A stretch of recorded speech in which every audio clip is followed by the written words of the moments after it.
After almost 40 years na pag-ere ng Eat Bulaga sa GMA7 tuwing tanghalian at pagpapasaya sa atin ng TVJ at ng mga solid Dabber Cards noon, Eat Bulaga kasama ang mga bagong host, Halos Host at Tape Incorporated.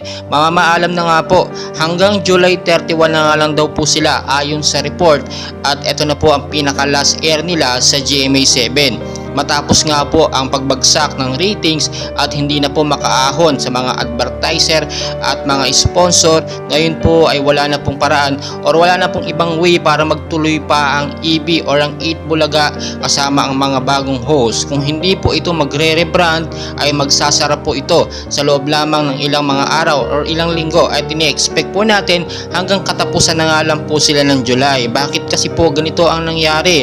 Matapos kasing umalis ang TVJ pati po ang mga solid Dabber Cards sa Eat Bulaga ay nagkanda leche-leche na ang segment po ng Eat Bulaga. Ang Tape Incorporated, napakamaling desisyon po ang kanilang ginawa, napakawala ng TVJ sa napakaliit na bagay lamang. Ngayon po nakikita nila ang worth ng TVJ kasama ang mga solid Dabber Cards na ngayon namamayagpag sa TV5 no, sa kanilang panibagong noon time show na E80.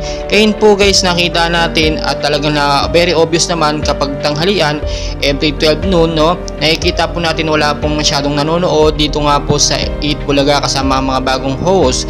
Bakit kamo? Dahil nga ay pinagsabay ng GMA7 itong It's Showtime sa GTV kasabay ng Eat Bulaga. Ibig sabihin lamang po may plano na talaga itong si Atty. Gozon o ang GMA7 na patalsikin po ang Eat Bulaga at palitan. Ang binabalak po kasi ayon din po sa report ay gusto ng GMA7 na ilipat sa GMA no noon time na show slot itong Eat Showtime para palitan po ang Eat Bulaga. Pero maggagawin man, nakakalungkot, syempre ang Eat Bulaga ay talagang napamahal na sa atin noon man, pero hindi po ito naalagaan ng Halos Host at ng Tape Incorporated. So ang nangyayari po ngayon, talaga hihintayin na lang po natin at namnamin na lang natin ang ilang mga araw na mapapanood natin ng Eat Bulaga sa GMA7. So maraming po pong kaganapan and please dyan lang po kayo, huwag niyo pong kalimutan mag-like and subscribe.